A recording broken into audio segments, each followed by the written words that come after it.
أعوذ بالله من الشيطان الرجيم.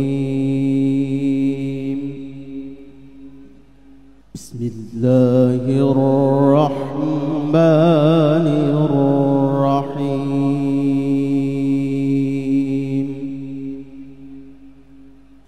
يا أيها الذين آمنوا اركعوا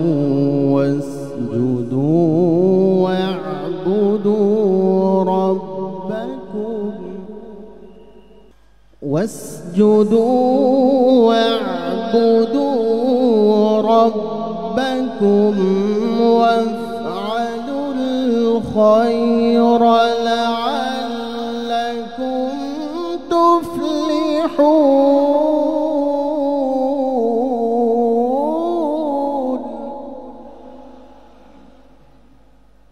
জাতীয় সমাবেশে উপস্থিত ভাই এবং বন্ধুগণ, আমরা আল্লাহ সুবহানাহু ওয়া তাআলার কায়েমন বাক্যে তার শুকরিয়া আদায় করছি।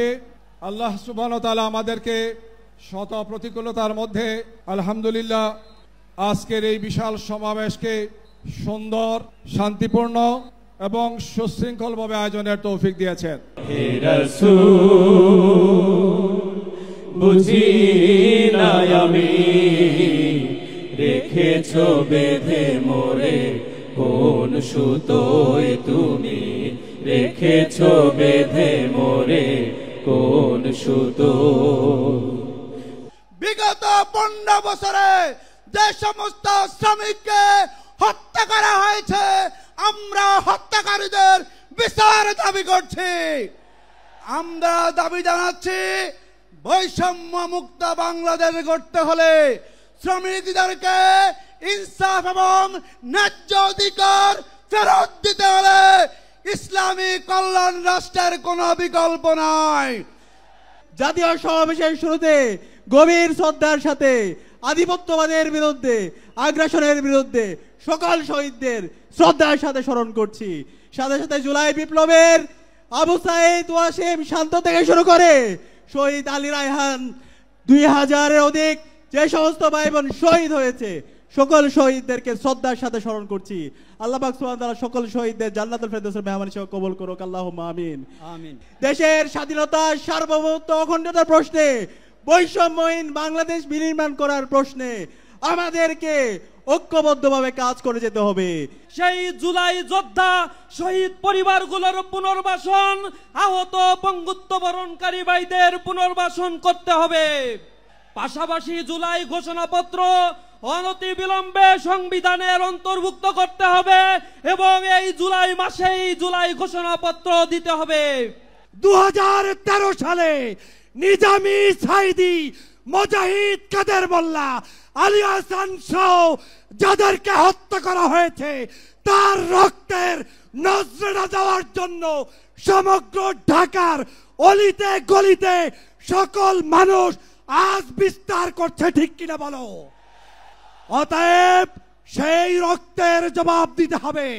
জুলাই অভ্যুত্থানের হাজার হাজার শহীদ এবং আহতদের রক্তের স্রোতের উপর দিয়ে আজ আমরা স্বাধীন বাংলাদেশে পা রাখতে পেরেছি।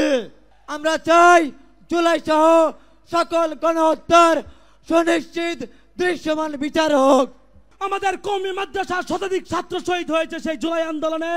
শুধু তাই নয়, অগণিত ছাত্র আহত হয়েছে, কিন্তু আদৌ পর্যন্ত আমাদের কওমি মাদ্রাসার অবদানকে জাতির সামনে তুলে ধরা হচ্ছে না সুস্পষ্টভাবে। ভুল করবেন না, আল্লাহ ছাড় দেয়, আল্লাহ ছেড়ে দেয় না। নতুন করে আওয়ামী লীগের স্লোগান তুলে ধরবেন না, আপনাদেরও জনতা বাংলাদেশ থেকে বিতাড়িত করে দেবে।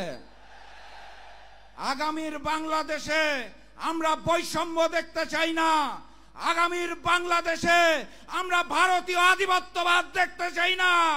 আগামীর বাংলাদেশে আমরা চাঁদাবাজি এবং পাথর দিয়ে হত্যা দেখতে চাই না।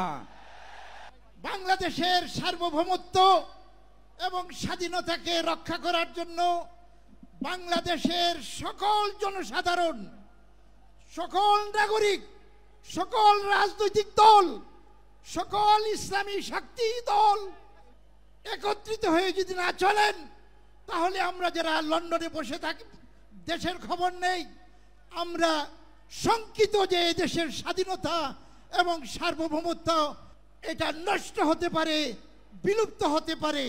সেজন্য আমাদেরকে একত্রিত হতে হবে।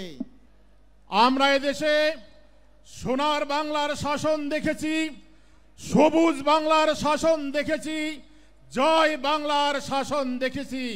কোন শাসন এদেশের জনতার জান মালের নিরাপত্তা দিতে পারেনি। কথা ঠিক না বেঠিক? আজকে আমাদের সময় এসেছে, আজকে আমরা ঐক্যবদ্ধভাবে এ দেশে গণমানুষের জান মালের নিরাপত্তা দেওয়ার জন্য, এদেশে ইসলামী হুকুমত কায়েম করার জন্য সকলেই ঐক্যবদ্ধ প্রচেষ্টা চালাবো ইনশাআল্লাহ। আল্লাহ যথেষ্ট আমাদের জন্য সাহায্যকারী হিসেবে, আল্লাহ যথেষ্ট আমাদের জন্য অভিভাবক হিসেবে। মহান আল্লাহ রব্বুল ইজ্জত আমাদের সাহায্যকারী হয়েছিলেন, মহান আল্লাহ রব্বুল ইজ্জত আমাদের অভিভাবক হয়েছিলেন। তাই এই 24-এর গণ অভ্যুত্থান আমরা সফল করতে সফল হয়েছি। আজকের এই মহাসম্মেলনে লক্ষ লক্ষ মানুষের জনসমুদ্রে প্রমাণ করে এদেশের মানুষ আর তথাকথিত তাগুতি শক্তির শাসন ব্যবস্থা দেখতে চাই না। আগামী দিনে ইসলামী রাষ্ট্র দেখতে চাই। আগামীর বাংলাদেশ হবে ইসলামের বাংলাদেশ। এই 7টি দফা স্বাধীনতা রক্ষার দফা, এই 7টি দফা ভোটাধিকারের দফা, এই 7টি দফা জুলাইয়ের চেতনার দফা, এই 7টি দফা আমাদের স্বাধীনতাকে টিকিয়ে রেখে আগামীর বাংলাদেশ গঠনের দফা। বাংলার মানুষ এদেশে আর ফ্যাসিবাদকে ঠাঁই দিবে না, কোন স্বৈরাচারকে ঠাঁই দিবে না, কোন কর্তৃত্ববাদকে ঠাঁই দিবে না। 24 জুলাই যোদ্ধাদের সংগ্রামের অনিবার্য দাবি হচ্ছে এই সমস্ত কালাকানুন বাতিল করে সংস্কারের ব্যবস্থা করা। জামাত আইন অঙ্গনে আইনি সংস্কারের জন্য যে দাবি করছে, বিচার বিভাগকে নির্বাহী থেকে আলাদা করতে হবে, আইন প্রণয়ন এমন ভাবে করতে হবে যাতে আগামী দিন বিচারপতি নিয়োগের ক্ষেত্রে স্বচ্ছ ন্যায়পরায়ণ নীতি অবলম্বন করা হয়। একজন বিচারপতি বলেছিল যে আমরা শপথবদ্ধ রাজনীতিবিদ, আমরা এমন বিচারপতির রিক্রুটমেন্ট চাই না, আমরা মৌলিক সংস্কার চাই। সাইবার অ্যাক্ট 2023 অবিলম্বে কালাকানুন বাতিল করতে হবে। 2024 তারিখে আমি গুলি খাই, আজ সে 19 তারিখে জামাতের অ্যাম্বুলেন্সে নিয়ে আমার ঢাকা মেডিকেল ফসিয়া দেয়। এমনকি ঢাকা মেডিকেল আমার চিকিৎসা লয় নাই, পুলিশ কেস, আমার চিকিৎসা হবে একটু লেট হবে, ডাক্তার লগে পরামর্শ করতেছে আমার চিকিৎসা লইব কি লইব না। হঠাৎ করে এক জামাত এক ডাক্তার আসা আমার এইটা চিকিৎসা নগদ করার পরে আমার গার্জিয়ান ডাকে ডাইকা হেরোই জামাতের ভাইয়েরা সিদ্ধান্ত নেয়, কাগজপত্র সহিত নিয়ে আমার ঠ্যাং কাটা হয়। যারা যারা শনি একটা আহত পরিবার, শহীদ পরিবার, হ্যাঁ হয় সর্বমত সব সস্তে চেষ্টা করে গেছে আমার জামাত ভাইয়েরা। ঠিক আছে, আঙ্গ সিদ্ধান্ত হইল আঙ্গ বিচার আগে হবে, হেরো ভোটে চিন্তা হবে। আপনারা সবাই রাজি? আপনারা জামাতের লগে আছেন? আমরা জামাতের লগে আছি। ঐতিহাসিক সোহরাওয়ার্দীর এই জনসভা, এই জাতীয় সমাবেশ ঢাকা মহানগরীর জনসমুদ্রের সমাবেশে পরিণত হয়েছে। আমি শহীদ ইমাম হাসান তাইমের ভাই। আপনারা দেখেছেন যাত্রাবাড়িতে যেই ছেলেটাকে তার বন্ধু টেনে নিয়ে যাচ্ছিল আর পুলিশ বারবার গুলি করতেছিল, সেটা আমার ভাই ছিল। আমার ভাইয়ের মতো আরো প্রায় 2000 মায়ের সন্তান তাদের জীবন দিয়ে, প্রায় 25,000 মায়ের সন্তান তাদের অঙ্গ দিয়ে, রক্ত দিয়ে এই দেশটাকে স্বাধীন করেছে। এতগুলো শহীদ ভাইদের এবং আহত ভাইদের রক্তের উপরে পা দিয়ে সরকার ক্ষমতার মসনদে বসেছে শহীদ এবং আহত ভাইদের এবং দেশের সংস্কার করার জন্য। তাদেরকে বাংলার জনগণ এতগুলো মায়ের সন্তান জীবন দিয়ে, রক্ত দিয়ে ভোগ বিলাসিতা করার জন্য ক্ষমতার মসনদে বসায়নি। আমি সরকারকে আহ্বান করব, অনুরোধ করব, আপনারা বিচারের দিকে দৃষ্টি আকর্ষণ করেন। আপনারা অতি দ্রুত এই জুলাই প্রক্লেমেশন দেন, শহীদ এবং আহত ভাইদের পুনর্বাসন করেন। তা না হলে বাংলার জনগণের কাছে আপনারা প্রশ্নবিদ্ধ হবেন। আমার ছেলে গত আগস্টের 4 তারিখ মিরপুর 10 নম্বরে গুলিবিদ্ধ হয়ে শহীদ হয়েছিলেন। অত্যন্ত দুঃখের বিষয়, আজকে জুলাই প্রক্লেমেশন দেওয়ার জন্য কেন 1 বছর লাগবে?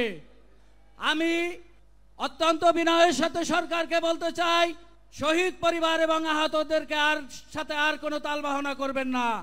আপনারা জুলাই মাসের মধ্যেই জুলাই সনদ ঘোষণা করবেন। আজকে সমগ্র বাংলাদেশের মানুষ আপনারা এখানে এসেছেন জামাতে ইসলামের ডাকে। জামাতে ইসলাম শুধুমাত্র একটা রাজনৈতিক দল নয়, এটা একটা ইউনিভার্সাল ইউনিভার্সিটি। আপনারা এখানে আসেন, শিক্ষা লাভ করেন, নীতি শিক্ষা নেন, আদর্শ শিক্ষা নেন এবং কিভাবে ধর্ম অনুযায়ী নিজের জীবন পরিচালনা করা যায় এবং দেশ পরিচালনা করা যায়, আপনারা সেই শিক্ষা লাভ করেন। আমরা বলতে চাই, একবার ফ্যাসিবাদ বিদায় হয়েছে, আবার কোনোদিন আমরা এই ফ্যাসিবাদ চাই না। এখানে জুলাই আন্দোলনের শহীদ পরিবারের সদস্যরা আছে। যদি আবারও এই দেশে পিআর সিস্টেম ছাড়া যদি নির্বাচন হয়, আবার ফ্যাসিবাদ আসবে, আবার আপনাদেরকে এই ফ্যাসিবাদ সরানোর জন্য আবার জীবন দিতে হবে, রক্ত দিতে হবে। আমার ছেলে আবরাল ফাহাদ, তার কি দোষ ছিল? দেশের পক্ষে কথা বলার জন্য তাকে নির্মমভাবে 2019 সালে 6 অক্টোবর দিবাগত রাতে তাকে নির্যাতন করে তাকে হত্যা করা হয়। এখন আমাদের ডক্টর ইউনূস সরকার আছে, ওনার কাছে আমার আবেদন জানাবে যারা হলে নির্যাতনের মাধ্যমে যারা নিহত হয়েছে তাদের তালিকা করার জন্য। আর আমাদের দেশে একটা গণতান্ত্রিক সরকার যাতে প্রতিষ্ঠিত হয় এমন শহীদের রক্ত যাতে ভবিষ্যতে বেতা না যায়, সেই আশাবাদ ব্যক্ত করে আমি আমার বক্তব্য শেষ করছি। আসসালামু আলাইকুম। আমি চট্টগ্রামের 16 জুলাই যে বাংলাদেশে 6 জন শহীদ হয়েছিল তার ভিতর আমার ছেলে শহীদ ফয়সাল আহমেদ শান্ত একজন। আমি শহীদ ফয়সাল আহমেদ শান্তের গর্বিত পিতা। যারা যে আকাঙ্ক্ষা নিয়ে শহীদ হয়েছে, যারা যুদ্ধ করেছে, তাদের আকাঙ্ক্ষা যেন বাস্তবায়িত হয় এবং অবিলম্বে জুলাই সনদ যেন ঘোষণা করা হয় এবং এই ফ্যাসিস্ট স্বৈরাচারের জানি বিচার দূরত্ব কার্যকর হয়। এই বলে আমি আমার বক্তব্য শেষ করি। আসসালামু আলাইকুম ওয়া রাহমাতুল্লাহি ওয়া বারাকাতুহু। রংপুর বেগম রোকেয়া বিশ্ববিদ্যালয়ের মেধাবী ছাত্র, যার রক্তদানের পর বাংলাদেশের শিশু, কিশোর, তরুণ তরুণী, শিল্পী, সাহিত্যিক, গবেষক, নির্মাতা, সর্বস্তরের মানুষ রাস্তায় নেমে এসেছিল এবং বাংলাদেশকে স্বৈরশাসকের কবল থেকে উদ্ধার করেছিল। সেই শাহাদাত বরণকারী জনাব শহীদ আবু সাইদের বড় ভাই জনাব মোহাম্মদ রমজান আলী। আমাদের শহীদ ভাইদের বিচারের দরকার আছে কি নাই? আমি মনে করি নির্বাচনের আগে আমাদের এই শহীদ ভাইদের বিচারের আগে প্রয়োজন। বাংলাদেশে আনাচে কানাচে যে ফ্যাসিবাদ সরকারের দোসরেরা জায়গায় জায়গায় গাট্টি মারি আছে, তারা পায়তারা চালাচ্ছে।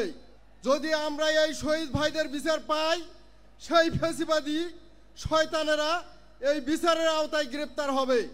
তাহলে আমরা এই বাংলাদেশকে একটি সুষ্ঠু নির্বাচন এবং মানুষের যে অগ্র অধিকার, যে ভোটের যে অধিকার, সেটা আমরা ফিরিয়ে পাব। শহীদ অধ্যাপক গোলাম আজম, আমার শহীদ পিতা মৌলানা মতিউর রহমান নিজামী, শহীদ আল্লামা দেলোয়ার হোসেন সাইদি, শহীদ আলী হাসান মোহাম্মদ মুজাহিদ, শহীদ কামারুজ্জামান, শহীদ আব্দুল কাদের মোল্লা, শহীদ সেই চট্টগ্রামের বীর পুরুষ শহীদ সালাউদ্দিন কাদের চৌধুরী সহ যাদেরকে হত্যা করা হয়েছে, কারাগারে নির্যাতন করে আরো হত্যা করা হয়েছে, শাইখুল হাদিস এ মৌলানা একেএম ইউসুফ, মৌলানা আব্দুস সোবহান সহ অনেককে, সেই ফ্যাসিবাদী শক্তি, সেই ভারতীয় আধিপত্যবাদী শক্তি তারা মনে করেছিল এদেরকে হত্যা করে, এদেরকে শতাব্দীর জঘন্যতম মিথ্যাচারের মাধ্যমে নাটক সাজিয়ে হত্যা করে তারা তাদের ফ্যাসিবাদকে দীর্ঘস্থায়ী করবে। ওয়া মাকারু ওয়া মাকারাল্লাহ ওয়াল্লাহু খায়রুল মাকিরিন। তারাও ষড়যন্ত্র করেছিল, আল্লাহ পরিকল্পনা করেছেন। আজকে আমরা দেখতে পাচ্ছি এক নিজামীর রক্ত থেকে, এক শহীদ আল্লামা দেলোয়ার হোসেন সাইদির রক্ত থেকে আজকে হাজারো নিজামী, হাজারো সাইদির জন্ম হয়েছে। আজ সেই ফ্যাসিবাদ কোথায় চলে গিয়েছে, কোথায় পালিয়েছে? আমাদের আল্লামা বলেছিলেন ইঁদুরের গর্তও খুঁজে পাবে না। আজকে তাদেরকে এই দেশ ছেড়ে ভারতের মাটিতে পালিয়ে যেতে হয়েছে। জামাত ইসলামী একটি নির্বাচনমুখী দল। জামাত ইসলামী জনগণের ম্যান্ডেটে বিশ্বাস করে, কিন্তু জামাত ইসলামী আমি এবং দামির নির্বাচনে বিশ্বাস করে না। জামাত ইসলামী যেন তেন কোন নির্বাচনে বিশ্বাস করে না। এই ধরনের কোন নির্বাচন বাংলাদেশকে আরো 50 বছর পিছিয়ে নিয়ে যাবে। সেজন্য আমাদের সুস্পষ্ট দাবি, লেভেল প্লেইং ফিল্ড তৈরি করে বাংলাদেশের নির্বাচন দিতে হবে। যে জুলাই গণঅভ্যুত্থানের মধ্য দিয়ে আমরা নতুন বাংলাদেশ পেয়েছি, আমরা লক্ষ্য করছি এদেশের 18 কোটি মানুষের আকাঙ্ক্ষা হচ্ছে জুলাই সনদ এবং ঘোষণাপত্র স্বাক্ষর করতে হবে। কিন্তু আমরা লক্ষ্য করছি একটি রাজনৈতিক দল জুলাই গণঅভ্যুত্থানকে সনদ এবং ঘোষণাপত্রে স্বাক্ষরের ব্যাপারে বিরূপ মন্তব্য করছেন। এটি গ্রহণযোগ্য হতে পারে না। যে শহীদ এবং আহত, তাদের রক্তের বিনিময়ে যে নতুন বাংলাদেশ, সেই বাংলাদেশের সাংবিধানিক এবং আইনানুগ ভিত্তি রচনার জন্য জুলাই সনদ আমাদেরকে অবশ্যই স্বাক্ষর করতে হবে। এই নতুন বাংলাদেশে মানুষ নতুন করে স্বপ্ন দেখতে শুরু করেছে। এই নতুন স্বপ্ন হচ্ছে ফ্যাসিবাদের কবর রচনার স্বপ্ন। আজকে গোপালগঞ্জে ফ্যাসিবাদের দোসররা আবার মাথা চাড়া দেওয়ার চেষ্টা করছে। বাংলাদেশের সমস্ত তৌহিদি জনতাকে, অপমর জনতাকে ঐক্যবদ্ধভাবে ফ্যাসিবাদের চূড়ান্ত কবর রচনা করতে হবে ইনশাআল্লাহ। আজকের এই জাতীয় সমাবেশে এখন বক্তব্য রাখবেন বাংলাদেশ জামাত ইসলামীর সম্মানিত সহকারী সেক্রেটারি জেনারেল, সাবেক MP doctor H M. Hamidur Rahman Azad. Jamaat Islami 7 দফার দাবিতে আজকে ডাক দিয়েছে। রাজপথ লোকে লোকারণ্য হয়েছে, মঞ্চ সুসজ্জিত হয়েছে। বাংলাদেশের সকল দেশপ্রেমিক, গণতান্ত্রিক, ইসলামী দলের শীর্ষ নেতৃবৃন্দ জাতির সাথে একাত্মতা ঘোষণা করছে।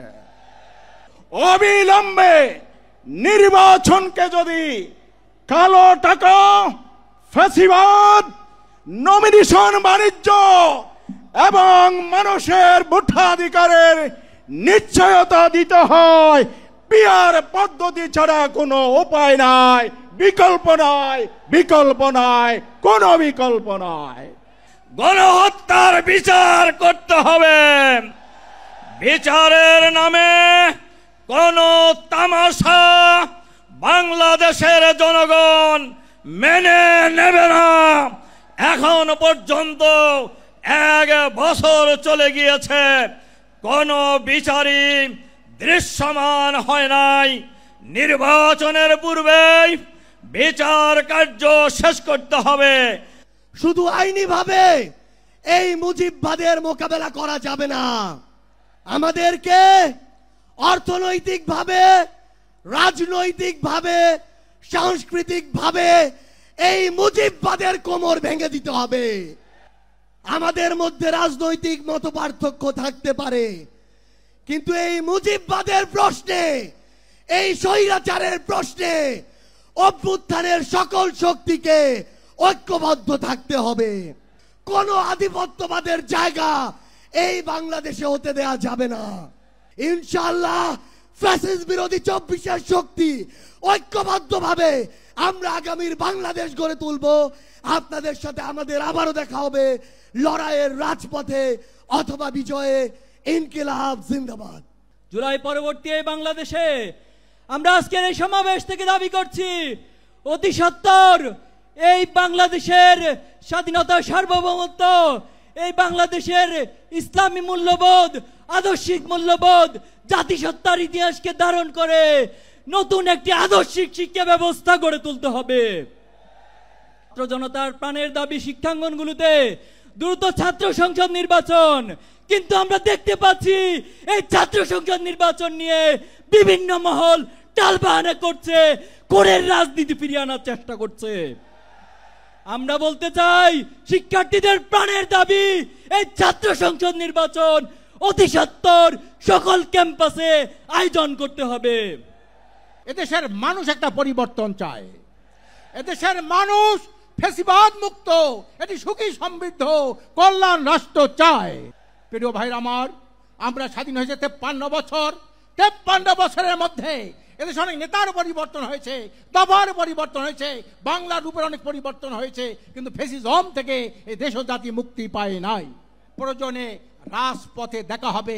এই দেশের মানুষের আশা আকাঙ্ক্ষা পিয়ার পদ্ধতির মাধ্যমেই আমরা একটা নির্বাচন, সুষ্ঠু নির্বাচন চাই, যে নির্বাচনের মাধ্যমে একটি সুখী সমৃদ্ধ কল্যাণ রাষ্ট্র প্রতিষ্ঠা হবে, ফেসিবাদের চিরতরে কবর রচিত হবে। আমরা সবাই ঐক্যবদ্ধ থাকবো, ঐক্যবদ্ধ আছি। আল্লাহর রহমতে এর মধ্যে কোনো শয়তান যেন আমাদের মধ্যে কোনো ফাটল ধরাতে না পারে, এই আশাবাদ ব্যক্ত করে আমি আমার বক্তব্য শেষ করছি। আমা তৌফিকি ইল্লা বিল্লাহ। জুলাই বিপ্লবের পক্ষ শক্তির মধ্যে রাজনৈতিক প্রতিযোগিতা হইতে পারে, কিন্তু শত্রুতা হইতে পারে না। আজকে জুলাই বিপ্লবের পক্ষের শক্তির মধ্যে কিছু বিভেদ সৃষ্টি হওয়ার পরে পেশিবাদের দোসররা আজকে মাথা উঁচু করে দাঁড়াবার চেষ্টা করছে। আজকে তাদের মাথা ভেঙে দিতে হবে। পেশিবাদের পুনর্বাসন বাংলাদেশে হতে দেওয়া যাবে না। জুলাইয়ে আমরা বাংলাদেশের মানুষের উপরে চেপে থাকা দৈত্য দানবের মতো 16 বছরের ফ্যাসিবাদকে পরাজিত করেছি। কিন্তু আমরা ওই যে আপনার হাদিসে আছে, বিপদ কেটে গেলে মানুষ উৎফুল্ল হয়, অহংকারী হয়। তাই আমরা দেখতে পাচ্ছি এই গণ অভ্যুত্থানে আমাদের অংশীজনেরা, মজলুম রাজকে উৎফুল্ল অহংকারী হয়ে জালিম হয়ে উঠছে। তাই আপনাদেরকে মনে করিয়ে দিতে চাই, আমরা যদি সীমা লঙ্ঘন করি, শেখ হাসিনার মতো আল্লাহ পাকও কিন্তু আমাদেরকে ছাড় দিবেন না। আজকে যেই ছাত্র জনতার সংগ্রামের মধ্য দিয়ে, যেই রক্ত এবং প্রাণের বিনিময়ে আমরা এই ঐতিহাসিক পরিবর্তন পেয়েছি, এই পরিবর্তনকে টেকসই করার জন্য আজকে বাংলাদেশের মানুষ যে শাসনতান্ত্রিক এবং সরকার ব্যবস্থার পরিবর্তনের আওয়াজ উঠিয়েছে, সরকারকে বলতে চাই, সেই শাসনতান্ত্রিক ব্যবস্থার মৌলিক পরিবর্তন না করে আপনারা নির্বাচনের দিকে হাঁটবেন না। আমরা চাই এই দেশ নতুন করে বাঁচুক, শান্তিতে ইনসাফ সহকারে বাঁচুক, এর কোনো বিকল্প নাই। আগামী নির্বাচনের লেভেল প্লেইং ফিল্ড স্থাপিত হোক, সবার জন্য সমান সুযোগের ব্যবস্থা করা হোক। বাংলাদেশের বুকে ইসলামী জনতা যা ইসলামকে ভালোবাসে, নবীজিকে ভালোবাসে, যারা এদেশে ইসলামকে দেখতে চায় বিজয়ের আসনে, তারা ঐক্যবদ্ধ হবে, এগিয়ে আসতে হবে। ইসলামী ঐক্যের কোনো বিকল্প নাই। এদেশের গণতন্ত্রকে সুরক্ষা দিতে হলে নির্বাচনের পূর্বেই মৌলিক সংস্কার বাস্তবায়ন করতে হবে। ক্ষমতার ভারসাম্যের প্রশ্নে পিয়ার পদ্ধতিতে নির্বাচন আয়োজন করতে হবে।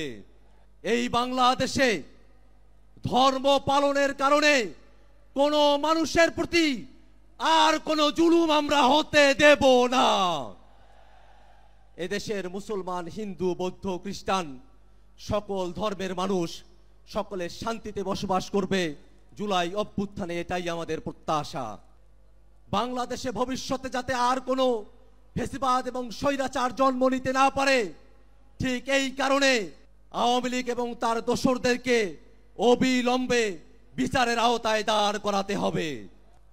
জুলাই সনদ এবং জুলাই ঘোষণাপত্র নিছক কোনো ইতিহাসের দলিল না হয়ে বাংলাদেশের মানুষের মুক্তির সনদ সেখানে লিপিবদ্ধ থাকতে হবে। বাংলাদেশ জামাত ইসলামের পক্ষের থেকে যে 7 দফা দাবি করা হয়েছে, ইসলামী আন্দোলন বাংলাদেশ চিন্তা ভাবনা পর্যালোচনা করে দেখেছে এটা দেশের জন্য মঙ্গল এবং এদের বাসীর জন্য মঙ্গলজনক বিধায় আমরা পুরাপুরি এটা সমর্থন করি। আবু সাইদ রক্ত দিয়েছে, মুগ্ধ রক্ত দিয়েছে, তোমাদের শরীরে রক্ত নাই। আজকে স্পষ্ট ঘোষণা করতে চাই, ইসলাম দেশ মানবতার কল্যাণে যতদিন পর্যন্ত তোমরা হকের ঝান্ডা নিয়ে সামনে চলতে থাকবে, যতদূর যাবে ইসলামী আন্দোলন বাংলাদেশকে তোমরা সাথে পাবে ইনশাআল্লাহ। 17-18 বছর ধরে জামাত ইসলামী তথা ইসলামী শক্তির উপরে যে অত্যাচার জুলুম নিপীড়ন হয়েছে, তার বিরুদ্ধে এই জনসমুদ্র গণবিস্ফোরণের সৃষ্টি করেছে। জামাত ইসলামীর শহীদ নেতৃবৃন্দকে কারাগারে বৃদ্ধ বয়সে ফাঁসিতে ঝুলিয়ে হত্যা করা হয়েছে। মজলুম বৃদ্ধ নেতাদের কারাগারে তিলে তিলে তাদেরকে হত্যা করা হয়েছে। জামাত ইসলামের নিবন্ধন কেড়ে নেওয়া হয়েছে, প্রতীক কেড়ে নেওয়া হয়েছে, ক্রস ফায়ার, আয়নাঘর, রিমান্ড, হাজার হাজার লোকদের কারারুদ্ধ করে দুনিয়া জানে বাংলাদেশের মধ্যে সবচেয়ে মজলুম হচ্ছে জামাত ইসলামী। আসমান থেকে নাজিল হওয়া কোরআন এবং সুন্নাহর ভিত্তিতে একটি কল্যাণ রাষ্ট্র প্রিয় নবী মুহাম্মদ মুস্তাফা সাল্লাল্লাহু আলাইহি ওয়াসাল্লাম দুনিয়ার মানুষের জন্য যে আদর্শ রেখে গেছেন, সেই আদর্শকে ভিত্তি করে চলমান সভ্যতা প্রয়োজন চ্যালেঞ্জকে সামনে রেখে আমরা একটি কল্যাণ, একটি সুশাসনের রাষ্ট্র কায়েম করতে চাই। এই লড়াই সংগ্রামের মূল লক্ষ্য হচ্ছে নতুন বাংলাদেশ। 54 বছরের শাসনের যে বাংলাদেশ ছিল, 5 আগস্ট ছিল, সেই বাংলাদেশের যে পরিচালনা নেতৃত্ব, তার বিরুদ্ধেই চূড়ান্ত প্রত্যাখ্যানের বিপ্লব। আমরা নতুন বাংলাদেশ চাই, যারা পুরানো কায়দায় এই দেশে আবার শাসনকে ফিরিয়ে আনতে চায়, জনগণ তাদেরকে সেই সুযোগ দেবে না। এটা জনগণকে ভেবে দেখার জন্য আমি আহ্বান জানাচ্ছি। সংস্কার তো সকলের জন্য কল্যাণ, তাহলে যারা চান না তাদের মতলব আছে। পিআর পদ্ধতিতে কেন্দ্র দখল হবে না, তাহলে মতলব পূরণ হবে না। পিআর পদ্ধতিতে টাকা দিয়ে ভোট কেনার কোনো সুযোগ নাই, সেই জন্য মতলব পূরণ হবে না। যেটা স্বচ্ছ নির্বাচন, তার বিরোধিতা করা মানে হচ্ছে নতুন বাংলাদেশ গড়ার ব্যাপারে তারা সিনসিয়ার নয়। আরেকটি কথা বলি, শেষ করি, যে অনেকে বলে যে সংস্কার হচ্ছে, এটার আইনগত ভিত্তি কিভাবে দেব? আগামী পার্লামেন্টে দেওয়া হবে। তাহলে আপনারা মনে করছেন আগামী পার্লামেন্টে আপনারা জিতবেন নাকি দখল করবেন? সুতরাং এই সমস্ত কথা সমাজকে বিভ্রান্ত করবে। জামাত ইসলামী চায় আগামী নির্বাচন জনগণ জিতবে, জনগণ যাদেরকে ভোট দিবে তারা জিতবে। সকল দল মত নির্বিশেষে সকলকে বলবো, ঐক্য থাকেন, ঐক্যবদ্ধ হন, ঐক্যর বিকল্প কোন শক্তি নেই। খবরদার, আপনাদের এই বিশৃঙ্খলা অনৈক্যের কারণে যদি ফ্যাসিস্ট সরকার, ফ্যাসিস্টরা আবারও কিছু করে পেলে তার সকল দায় দায়িত্ব আপনাদেরকে নিতে হবে। ইসলাম যেখানে থাকে সেখানে শান্তি থাকে, যেখানে ইসলাম নয় সেখানে শান্তি থাকতে পারে না, সেখানে দুর্নীতি বাসা বাঁধে। আমি আপনাদের জিজ্ঞাসা করতে চাই, আপনারা কি দুঃখ কষ্ট আর চলতে দিতে চান? যদি না চান, আগামী দিনের জাতীয় সংসদে শুধুমাত্র ইসলাম চলবে, কোরআন এবং সুন্নাহর আইন চলবে। মানুষের তৈরি করা কোনো মতবাদকে জাতীয় সংসদে আর যেতে দেওয়া যাবে না। জুলাই আগস্টের বিপ্লবী সেই ভাইদের রক্তত্যাগ, কোরবানির বিনিময় দেশ নতুন স্বাধীন বাংলাদেশ। আমিও নতুনভাবে স্বাধীনতা অর্জন করেছি। বাংলাদেশের কারাগার থেকে মুক্ত আকাশে আপনাদের সামনে মিলিত হয়েছি। আমি ফাঁসির মঞ্চ থেকে আজকে লক্ষ জনতার মঞ্চে হাজির হতে পেরেছি, আলহামদুলিল্লাহ। এই 54 বছরে বাংলাদেশের ভাগ্যের পরিবর্তন হয় নাই, জনগণের নেতার পরিবর্তন হয়েছে, তাদের অনেক বাড়ি গাড়ি হয়েছে, জনতার পরিবর্তন হয় নাই। জামাত ইসলামী তার প্রতিষ্ঠা লগ্ন থেকেই বিশ্বাস করে মানুষের তৈরি আইন দিয়ে মানুষের ভাগ্যের পরিবর্তন হয় না। যে ভাগ্যের মালিক আল্লাহ, সে আল্লাহই যে আইন দিয়েছেন এই মানুষের ভাগ্যের পরিবর্তন করতে পারে। মহান রবের দরবারে শুকরিয়া আদায় করছি। ফ্যাসিবাদের পতনের পর অত্যন্ত অনুকূল পরিবেশে আল্লাহ রাব্বুল আলামিন আজকের এই সমাবেশটি করার আমাদেরকে তৌফিক এনায়েত করেছেন, আলহামদুলিল্লাহ। সম্মানিত ভাইয়েরা, আবু সাইদরা যদি বুক পেতে না দাঁড়াতো, এই জাতির মুক্তির জন্য যদি বুকে গুলি লুফে না নিত, হয়তোবা আজকের এই বাংলাদেশটা আমরা দেখতাম না। একটা লড়াই হয়েছে ফ্যাসিবাদের বিরুদ্ধে, আর একটা লড়াই হবে দুর্নীতির বিরুদ্ধে ইনশাআল্লাহ। যদি আল্লাহর ইচ্ছায়, জনগণের ভালোবাসায় বাংলাদেশ জামাতে ইসলামিক থেকে সংসদ সদস্যরা নির্বাচিত হয়ে সরকার গঠন করেন, তাহলে কোনো এমপি, কোনো মন্ত্রী আগামীতে সরকার কিন্তু প্লট গ্রহণ করবে না। কোনো এমপি এবং কোনো মন্ত্রী ট্যাক্সবিহীন কোনো গাড়ি চড়বে না। কোনো এমপি এবং কোনো মন্ত্রী তার নিজের হাতে কোনো টাকা চালাচালি করবে না। কোনো এমপি এবং কোনো মন্ত্রী যদি তার নির্দিষ্ট কোনো কাজের জন্য বরাদ্দ পেয়ে থাকেন, কাজ শেষ হওয়ার সাথে সাথে বাংলাদেশের 18 কোটি মানুষের কাছে তারা তার প্রতিবেদন তুলে ধরতে বাধ্য হবে। সম্মানিত বন্ধুগণ, চাঁদা আমরা নিব না, দুর্নীতি আমরা করব না। চাঁদা আমরা নিতে দেব না, দুর্নীতি আমরা সহ্য করব না। এই বাংলাদেশটাই আমরা দেখতে চাই।